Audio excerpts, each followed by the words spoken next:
मैं हूं आबिद हुसैन शेख, आपका खैर मकदम है 4 टीवी न्यूज़ कर्नाटक एक्सप्रेस में। मिनिस्टर ईश्वरप्पा पर एफआईआर दर्ज, सीएम बसवराज बोम्मई ने की पुष्टि। ठेकेदार संतोष पाटिल की आत्महत्या के मामले में ग्रामीण विकास और पंचायत राज मंत्री के.एस. ईश्वरप्पा के खिलाफ एफआईआर दर्ज की गई है, जिसकी पुष्टि करते हुए मीडिया के सामने उडुपी में सीएम ने कहा कि मैं उन्हें बुलाऊंगा और चर्चा करूंगा, क्योंकि चंद बातें आमने सामने बैठकर ही हो सकती हैं। कहा सीएम ने विपक्षी दल इस मामले पर गलतियां निकालने की कोशिश कर रहा है। जांच में सारी सच्चाई सामने आएगी कि इस मामले में अहम भूमिका किसने निभाई है। इस पर जांच की जाएगी और कानूनी जांच होगी, ना कि किसी की दखल अंदाजी होगी। इस घटना के बारे में सब पता है, मुझे भी इसकी सूचना दी गई है, कहकर कई सवाल खड़े किए हैं खुद सीएम ने। अब ईश्वरप्पा के इस्तीफे को लेकर सुबह से ही गोल मटोल बातें और गोल मटोल बयानात दे रही है बीजेपी।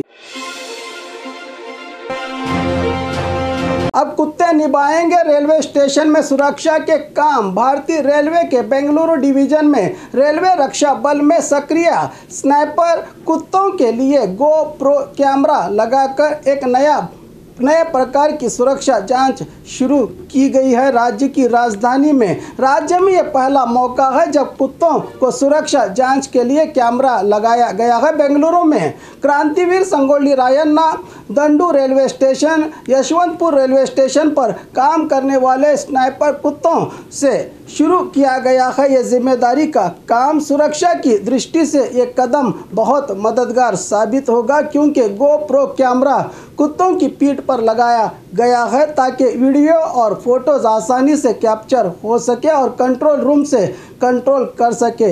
इन जासूसी कुत्तों की बॉडी लैंग्वेज और इनके रिस्पांस के बारे में भी जानकारी मिलती है। अधिकारी ने कहा कि इस सिक्योरिटी काम को और सख्त किया जाएगा, राज्य में कहा है अधिकारी ने।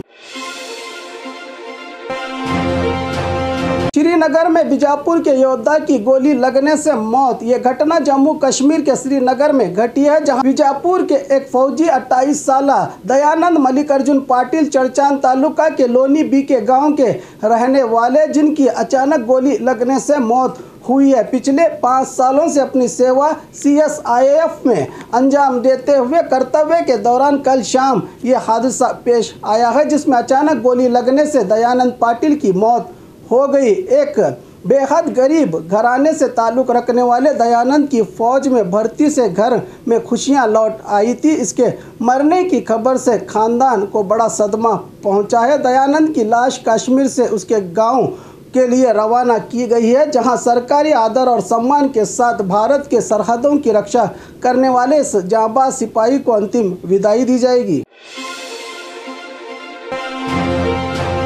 संतोष की आत्महत्या लोकतंत्र व्यवस्था में राज्य के लिए काला धब्बा है। DK शिवकुमार आज राज्य के राज्यपाल थावरचंद गहलोत से कांग्रेसियों ने मुलाकात करके निवेदन पत्र देते हुए कहा कि संतोष की आत्महत्या के जिम्मेदार के.एस. ईश्वरप्पा के इस्तीफे और कार्रवाई की मांग करते हुए पहले गिरफ्तार करें। मंत्री को लोकतंत्र व्यवस्था में काला धब्बा है। ये राज्य के लिए पिछले कई सालों से राज्य में अच्छा प्रशासन चल रहा था, लेकिन ठेकेदार संतोष पाटिल के सरकार और ईश्वरप्पा पर 40% कमीशन का खुलासा करे, क्योंकि इसका जीता जागता सबूत हिंदू वाहिनी कार्यकर्ता और कॉन्ट्रैक्टर संतोष की आत्महत्या है। सीएम और पीएम तक इस मामले में शिकायत के बावजूद भी मंत्री जी का नाम लेकर मरने वाले संतोष को इंसाफ देने की मांग की है कांग्रेसियों ने। बाइक और लॉरी की टक्कर, बाप और बेटे की मौके पर ही मौत। यह दर्दनाक घटना आज सुबह सवेरे बीजापुर जिला देवर हिप्परगी के करीब NH पर घटी है, जहां लॉरी और बाइक की टक्कर बाइक लॉरी के निचले हिस्से में आ जाने और लॉरी चालक के नियंत्रण खोने से बाइक सवार बाप और बेटे भरी हुई लॉरी उलट गई, जिससे बाप और बेटे की मौत मौके पर ही हो गई। मकामी लोगों, पुलिस और क्रेन की मदद से लाशों को बाहर निकाला गया। मरने वालों की पहचान कोंडली निवासी 45 साल राम शरणप्पा गुरनाल और 22 साल लक्ष्मण बेटे के हुई है। देवर हिप्परगी पुलिस थाने में मामला दर्ज, लाशों को पोस्टमार्टम के लिए किया गया रवाना। हुबली धारवाड़ शहरी विकास प्राधिकार योजना पर एसीबी की रेड। एसीबी के अधिकारियों ने शहरी विकास प्राधिकरण योजना विभाग पर रेड करके एसीपी मानतेश जिद्दी के नेतृत्व में छापामारी की है। विवेक कार्यकर के खिलाफ भ्रष्टाचार के पुख्ता जानकारी के आधार पर कार्रवाई करते हुए एसीबी अधिकारी फाइलों की जांच कर रहे हैं। विवेक कार्यकर हुबली धारवाड़ शहर नियोजन समिति के सदस्य हैं। रेड के दौरान 5,80,000 नकद बरामद किया। डीएसपी ने इस कार्यचरण में 3 इंस्पेक्टर सहित 20 से अधिकारियों की मौजूदगी में इस रेड को अंजाम दिया गया। फिलहाल एसीबी अधिकारी योजना विभाग की तमाम फाइल की जांच कर रहे हैं और फाइल्स जांच के बाद भ्रष्टाचार का पूरा पर्दाफाश होगा, कहा अधिकारियों ने। बेंगलुरु बीडीए की बड़ी कार्रवाई, 75 करोड़ वाली जमीनों को किया जब्त। गैर कानूनी कब्जा किए गए जायदादों को जब्त करने की प्रक्रिया जारी रखे हुए है। बेंगलुरु बीडीए मंगलवार को करीब 75 करोड़ की जमीन को जब्त किया। बीडीए ने सर्वे नंबर 41 देवर चिक्कनहल्ली में स्कूल के उद्देश्य से 23 गुंठे और बीटीएमसी बस डिपो के लिए 36.5 गुंठे जमीन मंजूर की गई थी। पिछले कई सालों से प्राइवेट लोगों ने दोनों जगहों पर गैरकानूनी कब्जा जमा कर शेड निर्माण करके कमर्शियल बिजनेस चला रहे थे, कहा बीडीए अधिकारियों ने। बीडीए अध्यक्ष एसआर विश्वनाथ और कमिश्नर राजेश गौड़ा के मार्गदर्शन और पुलिस के सहयोग से गैरकानूनी निर्माण 10 से अधिक शेड और दुकानों को जेसीबी से हटाया गया, जिससे 2 एकड़ के करीब की जमीन को दोबारा अपने कब्जे में लिया है। बीडीए ने जिसकी कीमत 75 करोड़ बताते हुए शहर में ऐसे कई बीडीए की जमीनों पर से कब्जा छुड़वाने के लिए पॉइंट आउट किया गया है, जिसका काम भी शुरू है, कहा बीडीए अध्यक्ष ने।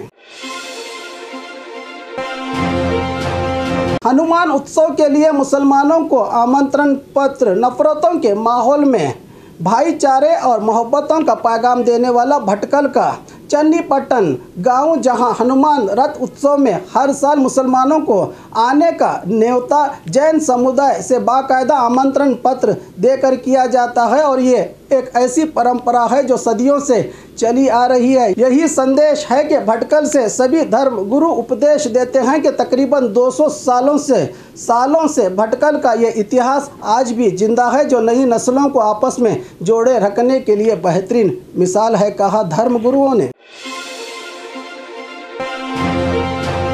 मैं भी सीएम बन सकता हूं, बसनगौड़ा पाटिल आज बीजापुर में मीडिया से बात करते हुए सिटी एमएलए यत्नाल ने कहा कि मौका मिला तो मैं भी सीएम बनूंगा। सीएम बनने के सारे गुण और लक्षण मुझ में मौजूद हैं। गैर कानूनी जायदाद, माइनिंग और जात पात का कोई मुझ पर इल्ज़ाम नहीं। अगर पीएम मोदी अपना मन बनाए तो मैं भी सीएम बनूंगा और अपने आने वाले चुनाव में 130 सीटों पर जीत हासिल कराऊंगा, कहा यत्नाल ने।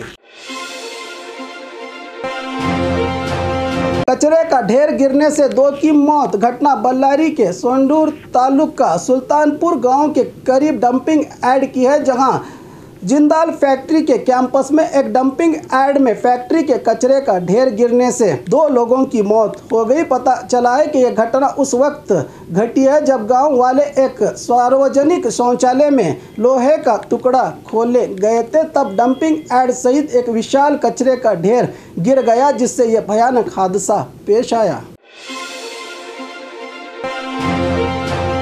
और खबरों के लिए देखते रहिए 4 टीवी न्यूज़ कर्नाटक एक्सप्रेस।